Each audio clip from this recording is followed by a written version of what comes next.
नमस्कार, ANB news देख रहे हैं आप। मैं हूं आपके साथ पल्लवी राजपूत और इस बुलेटिन में आप सभी का स्वागत है। राष्ट्र धर्म में आज बात होगी कृषि कानूनों को लेकर।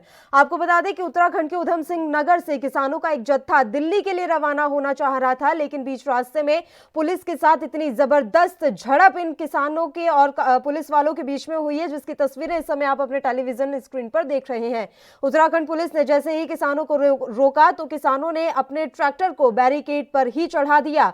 हालत यह हो गई कि पुलिस को ही इन किसानों के सामने झुकना पड़ा और रास्ते को खाली करना पड़ा। उत्तराखंड पुलिस लगातार इस कोशिश में लगी हुई थी इन किसानों को आगे ना बढ़ने दिया जाए, लेकिन ऐसा हो नहीं पाया। किसानों की संख्या ज्यादा थी और किसान लगातार कोशिश में लगे हुए थे। हद तो तब हो गई जब किसानों ने अपना ट्रैक्टर ही बैरिकेड पर चढ़ा दिया और काफी तोड़फोड़ भी वहां पर की गई है। जैसा कि आप तस्वीरों में भी इस समय देख सकते हैं किस तरह की स्थिति वहां पर बन गई थी। ये तस्वीरें उधम सिंह नगर से ही हैं।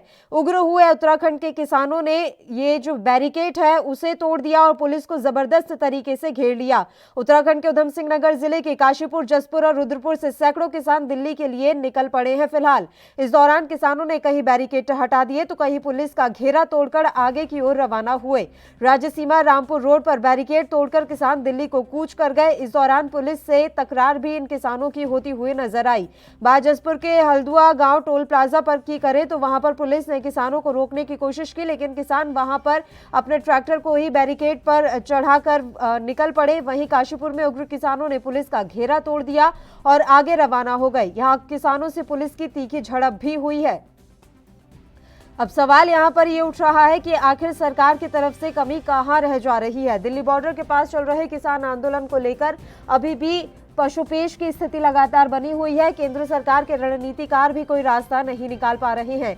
ऐसे में वहां डटे किसान संगठन के नेताओं से अगर बात की जाए तो वह रक्षा मंत्री राजनाथ सिंह पर अन्य केंद्रीय मंत्रियों से ज्यादा भरोसा करते नजर आते हैं। केंद्रीय कृषि मंत्री नरेंद्र सिंह तोमर के प्रति भी उनकी सहानुभूति है, लेकिन उनकी बड़ी नाराजगी किसान आंदोलन को बदनाम करने वाले भाजपा के नेताओं से है। किसान नेताओं की अगर माने तो उनका कहना है कि सरकार किसानों को उनका हक देने की बजाय इसे नाक का सवाल बना रही है। सरकार बातचीत का दिखावा कर रही है, लेकिन खुले मन से बातचीत नहीं कर रही।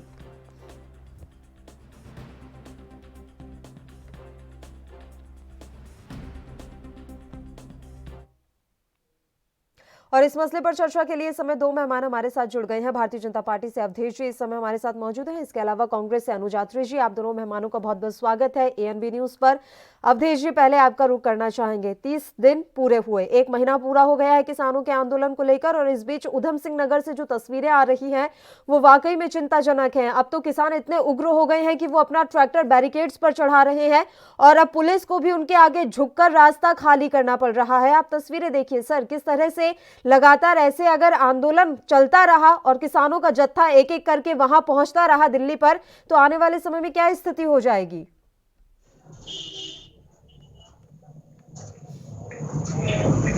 नगर में जो किया गया, पुलिस बैरिकेडिंग पे ट्रैक्टर चढ़ा दिया गया, कहीं भी ये शोभनीय बात नहीं है। पेशेंस रखकर बर्ता के साथ में उनको आगे बढ़ना चाहिए। ठीक, अगर कुछ करना चाहते थे दिल्ली के लिए, लेकिन इसके लिए कंडेम किया जाना चाहिए कि उनको इतना उग्र नहीं होना चाहिए कि बैरिकेडिंग को चढ़ाकर कोई भी हताहत हो सकता है। कूलिंग को रखते हुए काम करना चाहिए था। लेकिन स्थिति तो अब हाथ से निकलती जा रही है। अनुज जी, आपकी भी मैं इस पे प्रतिक्रिया चाहूंगी। किसान अब उग्र हो रहे हैं, इस तरह की तस्वीरें भी अब सामने आने लगी हैं कि किसान अब अपने गुस्से पर ही काबू नहीं कर पा रहे। देखिए, 30 दिन आज पूरे हो गए किसानों को दिल्ली के बॉर्डर पर बैठे हुए आंदोलन करते हुए, और किसानों ने बड़े धैर्य से, संयम से, शांतिपूर्वक तरीके से जो है अपना आंदोलन करा। लेकिन सब्र की भी सबकी एक सीमा होती है। सरकार जानबूझ करके ये चाहती है कि किसानों का सब्र का बांध टूटे, किसान किसी तरह से उग्र हो, और जो ये सरकार बार बार कह रही है कि इसमें कहीं असामाजिक तत्व आ गए हैं, कहीं ये हैं, तो उस बात से इनको बल मिले।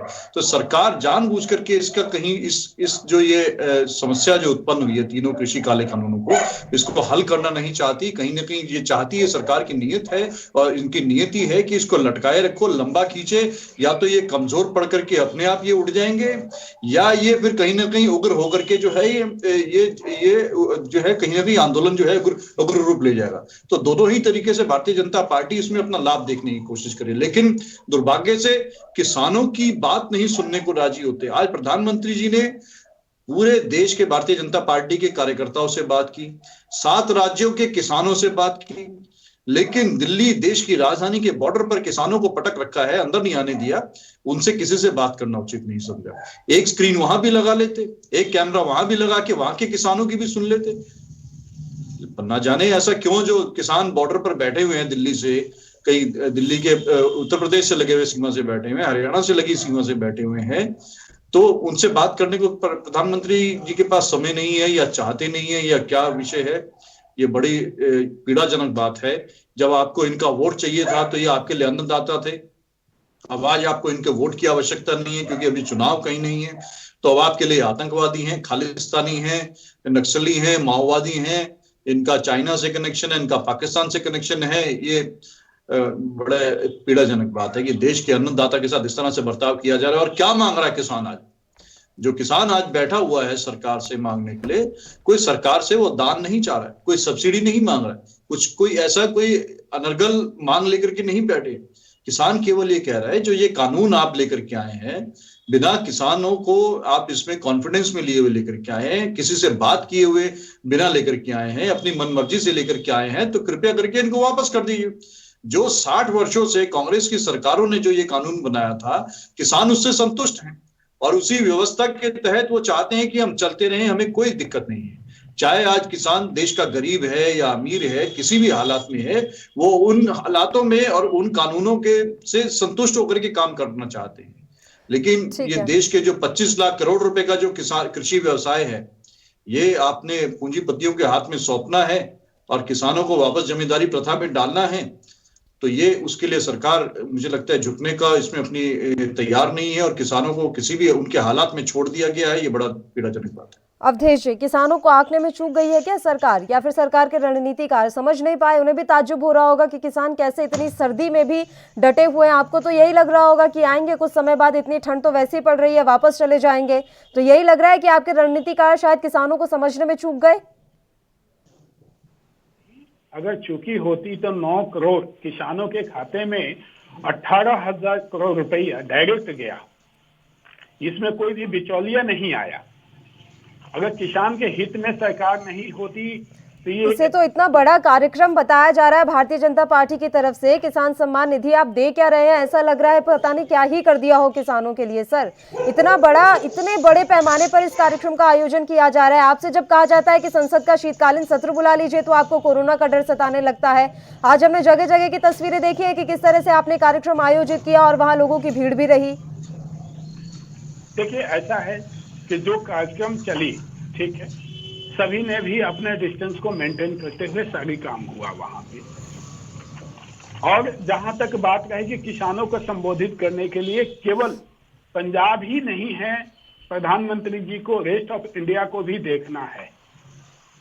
जगह जगह सबसे उन्होंने बात किया। अनिल जी ने जो बात कहा उसका मैं खंडन करता हूं। देश के हर एक कोना कोना से किसान से उन्होंने बात किया। किसानों का समर्थन भी आ रहा है कि ये तीनों किसान सुधार कानून जो बने हुए हैं ये किसान के हित में हैं। आखिर प्रधानमंत्री जी को क्यों कहना पड़ा?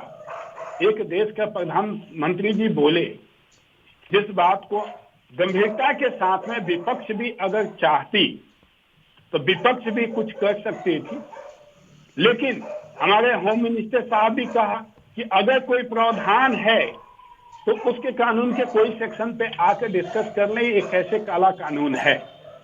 लेकिन कल जो प्रियंका गांधी जी ने की, जो राहुल गांधी जी ने कल किया, क्या ये शोभनीय बात लगता है कि एक पार्टी के राष्ट्रीय अध्यक्ष इस तरह से बात करें?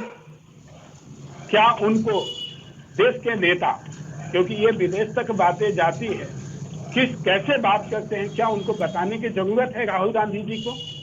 कि हमारे देश के सम्मानित युग पुरुष, राष्ट्र पुरुष आदरणीय नरेंद्र मोदी जी से किस तरह से उनको सम्मान कैसे बात करना चाहिए, किस तरह से नहीं करना चाहिए, यही आप तो खुद देख लेती हैं। देखिए आप इस बात को कि किस तरह से वो कर रहे हैं। इसमें जो बात खालिस्तान का झंडा भी देखा गया, किसान के आंदोलन में किसान जब बार बार कह चुके हैं कि मुझे किसी भी विपक्ष राजनीतिक पार्टी का इंटरफेरेंस नहीं चाहिए, तो ये फिर जा क्यों रहे हैं? आखिर इनकी क्या जा रही है? क्या मोहनतेज सिंह अहलुवालिया जी की कमेटी बनी हुई थी, टास्क फोर्स बना हुआ था, क्या उस समय नहीं इनको ध्यान में आया? अगर ये किसान हित में इतना ही सोचते तो पंजाब में सरकार किसकी है? कांग्रेस की सरकार है। क्यों नहीं वहां पे वो लागू कर दिए? एमएसपी पे क्यों नहीं लागू कर दिए? राजस्थान में उनकी सरकार है, वहां पे क्यों नहीं किया इन्होंने? छत्तीसगढ़ में सरकार है, क्यों नहीं किया? 70 साल मोर और लेस देखा जाए, जब से देश आजाद हुआ है 70 साल कांग्रेस की शासन रही है। मात्र एक बार 60,000 करोड़ रुपया 70 साल में किसानों की कर्ज माफी इन्होंने किया, लेकिन 95,000 करोड़ 28 साल में नरेंद्र मोदी जी की सरकार ने 95,000 करोड़ से अकाउंट डायरेक्ट बेनिफिट, उसमें कोई बिचौलिया नहीं है, सारे किसानों को गए हुए हैं पैसा। ये जीवन औषधि के रूप में 20 प्रकार की योजना है, स्कीम है किसान के लिए। क्या कभी सोचा किसी ने? क्यों नहीं विपक्ष ने ये समझाने का काम किया कि उनके हित का है?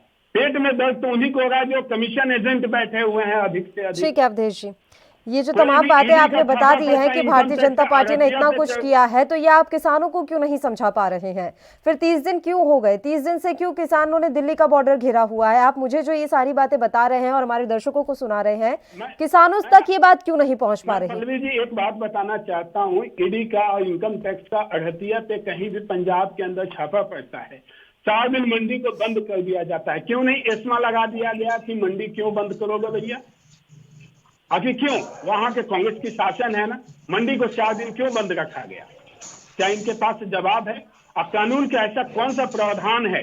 कांग्रेस की यही रही है, भ्रम भोग, ये जो है हमेशा इनके साथ रहा है। ये चाहते हैं भ्रांति फैला के, भगदड़ मचाकर, भ्रम पैदा करके, यही कांग्रेसी का अभी तक जो है रहा है, चरित्र रहा है, शुरू से लेकर अभी तक। देखिए सीआई जब आते हैं, शाहीनबाग का मुद्दा उठा, उस समय इनका क्या था? सीए के बाद उसमें क्या था? नागरिकता देने वाले कानून को इन्होंने कह दिया कि नागरिकता छीना जा रहा है। भ्रम फैलाने का काम इन्होंने किया।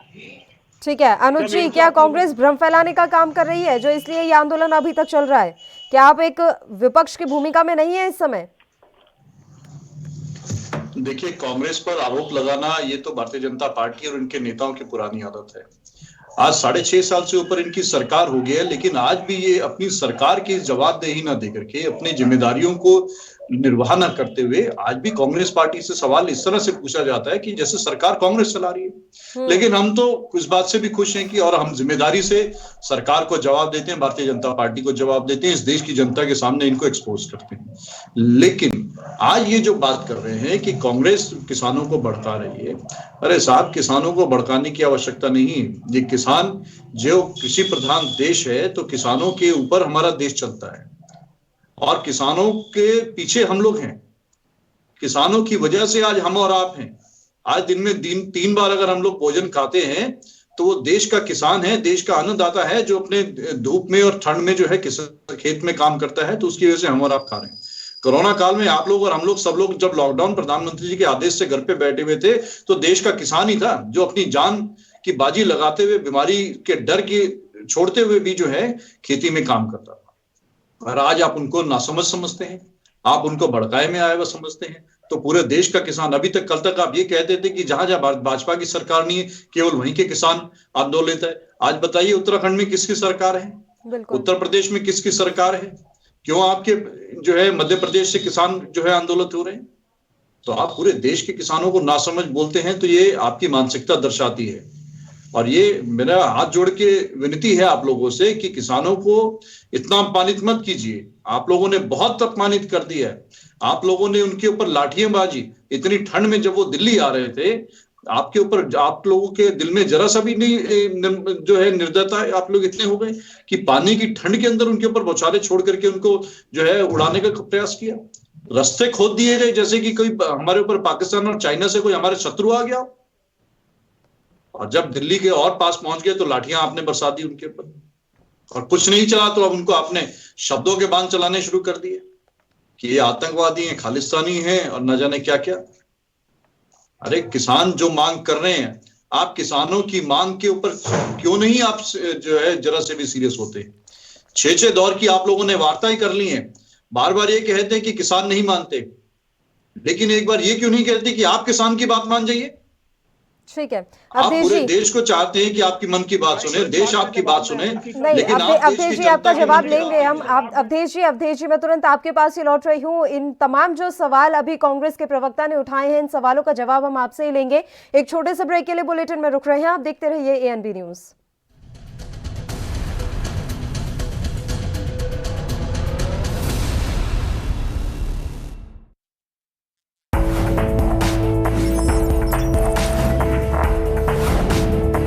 कम ब्रेक और ज्यादा खबरों के साथ देखिए ANB news in channel number पर। क्या आप दुबले पतले कमजोर हैं? आपकी सेहत नहीं बनती, भूख कम लगती है, वजन नहीं बढ़ता? दरअसल मेन बात खाना पीना खाना नहीं है, मेन बात है खाया पिया लगना। और अगर खाया पिया लगेगा ही नहीं तो सेहत बनेगी कैसे? इसलिए हमारी संस्था सन्यासी आयुर्वेदा ने एक ऐसी दवा बनाई है जो कि आपके पाचन तंत्र को, आपके लीवर सिस्टम को ठीक करने का काम करती है, ताकि आप जो भी खाएं उसका पूरे का पूरा निचोड़ आपके शरीर को लगे, आपकी भूख बढ़े, खाया पिया सही से लगे, नया खून बने, हड्डियों में जान आए, वजन बढ़े, ताकत बढ़े, चेहरे पर नूर आए और आप मोटे तगड़े खूबसूरत पर्सनैलिटी के मालिक बन जाएं। यह दवा पूरी तरह से आयुर्वेदिक होती है। इसका शरीर पर कोई भी साइड इफेक्ट, कोई भी नुकसान या दुष्प्रभाव नहीं होता। लड़के लड़कियां दोनों इसका इस्तेमाल कर सकते हैं और पहले 15 दिन के अंदर ही आपको इसका असर महसूस हो जाएगा। सिर्फ 650 रुपए की पूरे 1 महीने की दवा होती है और आप इसे घर बैठे 01145454545 पर फोन करके दवा मंगवा सकते हैं।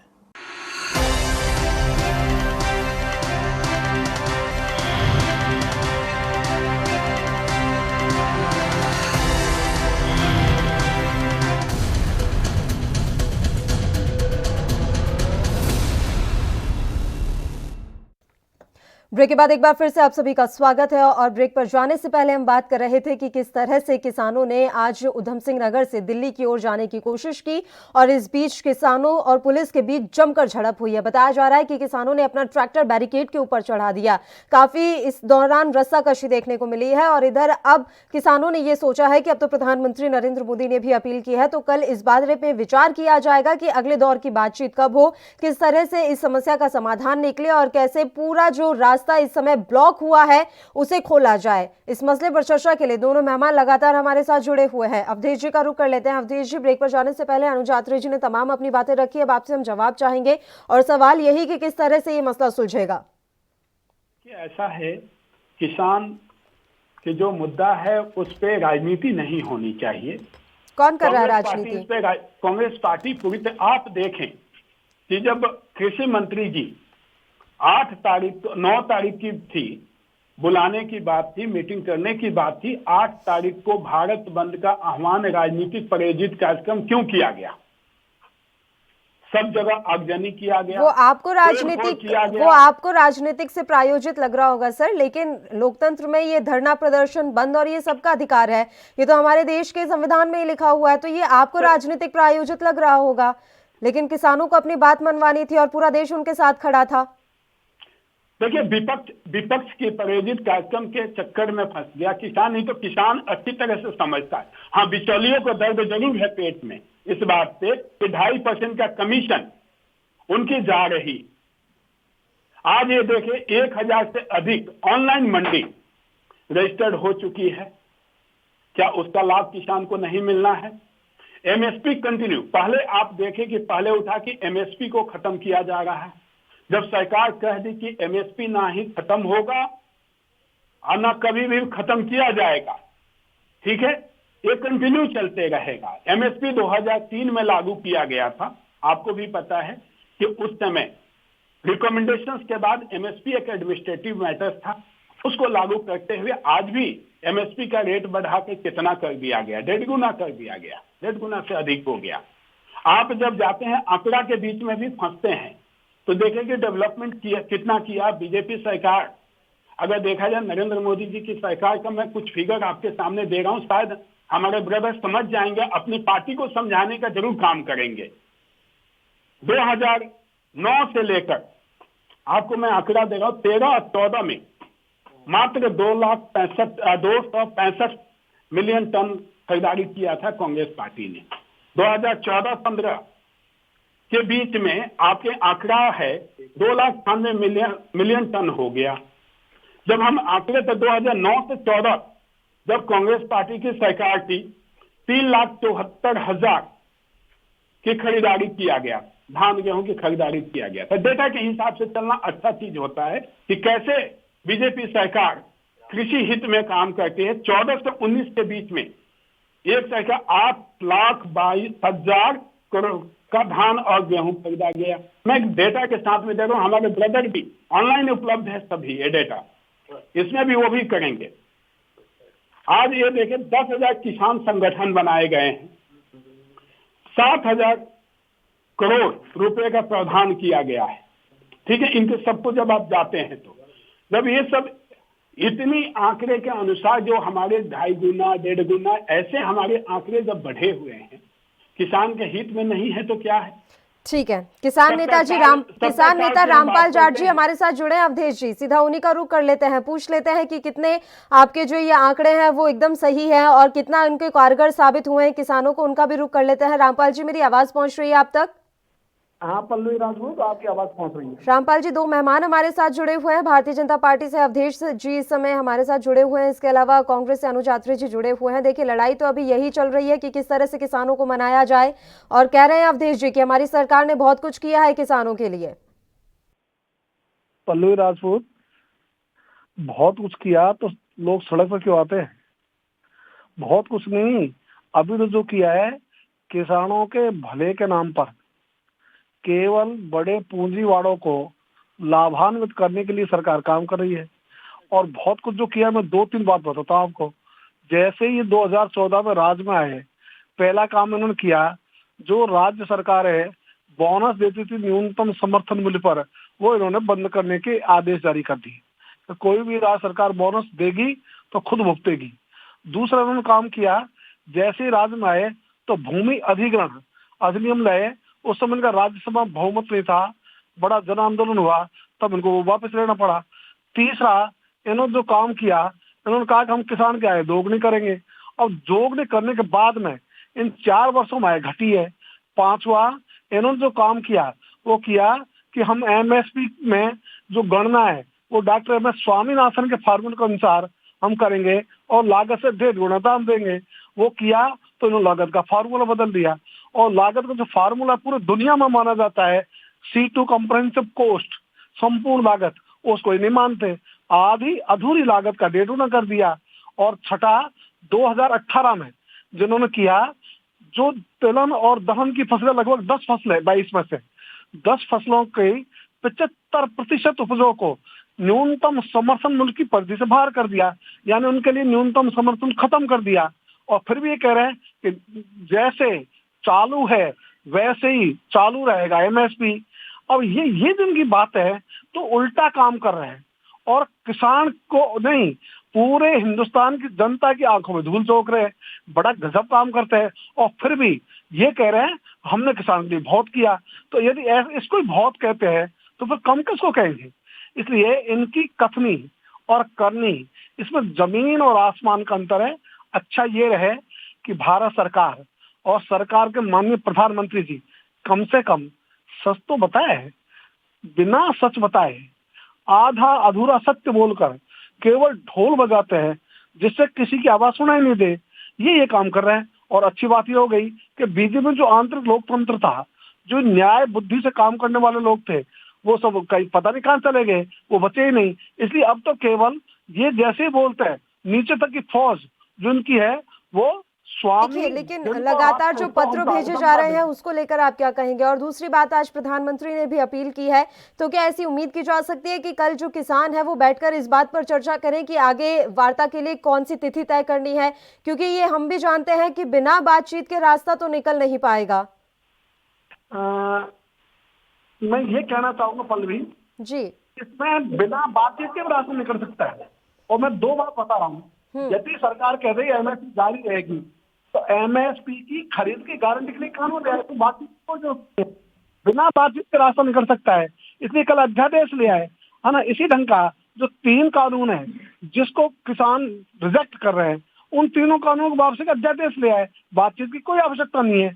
तो जब इन्होंने कानून लाया तब किससे बातचीत की थी? तो इसी ढंग से बिना बातचीत के भी सरकार चाहे तो रास्ता निकल सकता है। निर्भर करता है सरकार पे। यदि सरकार चाहेगी तो रास्ता निकलेगा, नहीं चाहेगी रास्ता नहीं निकलेगा। तो अभी तो जिन्होंने रणनीति अपनाई हुई है, आंदोलन करने वालों को उनको कमजोर करो, आंदोलन को बदनाम करो, आंदोलन को तोड़ने के लिए काम करो, इस लाइन पे चल रही सरकार तो। और दूसरी तरफ कहती है ये कानून तो गंगा जल की तरह पवित्र है, और हम तो कहते हैं तो गंगा जल में प्रदूषण है, इस प्रदूषण को हटाओ। तो प्रदूषण को हटाने के बजाय ये प्रदूषण को पवित्र बता रहे हैं। तो इसलिए यदि सरकार चाहे तो रास्ता सरकार के पास होती, किसके पास होता रास्ता? इसलिए सरकार चाह ले तो कोई मुश्किल नहीं, कल ही रास्ता निकाल दे, लेकिन नहीं चाहेंगे तो बहुत मुश्किल है। इसलिए किसानों को कमाई छोड़कर लड़ाई के लिए विवश होना पड़ रहा है, घर बार छोड़कर सड़कों पर रहन बसेरा करना पड़ रहा है। देश का ये इसका जवाब सीधे अवधेश जी से ले लेते हैं। अवधेश जी, देखिए, सरकार चाहे तो बहुत कुछ कर सकती है। आप एक एमएसपी पर अध्यादेश लेकर आएंगे ना, तो ये तमाम जो गतिरोध है वो खत्म हो जाएगा। लेकिन आप भी उतने ही अड़ियल रवैये पर अड़े हुए हैं। उनकी बात भी सही है। कौन सा कानून लाने से पहले आपने इतनी घंटों चर्चा की थी या 1 महीने तक विचार विमर्श किया था? एक एमएसपी पर कानून, एक एमएसपी पर अध्यादेश आप लोगों से लाया नहीं जा रहा, और उम्मीद कर रहे हैं कि किसान से कि वो अपनी जिद छोड़ दें। देखिए, ऑलरेडी जब पता नहीं हमारे ब्रदर ने उस कानून को पढ़ा है कि नहीं मुझे नहीं पता, क्योंकि स्वाभाविक है कि जब तक वो पढ़ेंगे नहीं। आप ये देखें, सेक्शन 5 है, ठीक है, ये भी इक्विवेलेंट टू एमएसपी है। मैं अभी आपके सामने अगर कहेंगे तो मैं उसको पढ़ दूंगा, शायद अगर हमारे ब्रदर समझ जाए इस बात को। The price to be paid for purchase of farming produce may be determined and mention in the farming agreement itself, and in case such price is subject to variation, then such agreements are explicitly provided for the granted price to be paid for the such produce. ये already इसके अंदर किया हुआ है। इसी में दिया हुआ बी पार्ट में clear price reference of any additional amount over and above the granted price including bonus premium to ensure best value to the farmer, and such price reference may be linked to the prevailing prices in a specific APMC yard or electronic trading transaction platform or any suitable benchmark prices. It means that कि सीधे ये बात कहा जा रहा है कि ये भी इक्विवेलेंट टू है कि जो प्राइस इक्विवेलेंट एमएसपी है उससे नीचे में कोई भी आदमी नहीं परचेज करेगा, उसके ऊपर में जाके कॉन्ट्रैक्ट फार्मिंग करना है तो कर लो। जो आप सेक्शन यहाँ पर पढ़ा रहे हैं सर, ये आप अगर मीटिंग के दौरान ये तमाम बातें कहते तो शायद इतनी बात आगे बढ़ती ही नहीं, और आप भी ये बात जान रहे हैं कि आप किसानों को अपनी बात नहीं समझा पा रहे हैं। समय की कमी है इसलिए मैं आप सबको रोक रही हूँ। बहुत बहुत शुक्रिया आप तमाम मेहमानों का हमारे साथ जुड़ने के लिए, चर्चा में शामिल होने के लिए। तो आपको बता दें कि लगातार किसानों और सरकारों के बीच गतिरोध जारी है, और एएनबी न्यूज पल पल की अपडेट किसानों के मसले पर आप तक पहुंचाता रहा है। और इसी के साथ इस बुलेटिन में इतना ही। मुझे दीजिए इजाजत, नमस्कार। क्या आप दुबले पतले कमजोर हैं, आपकी सेहत नहीं बनती, भूख कम लगती है, वजन नहीं बढ़ता?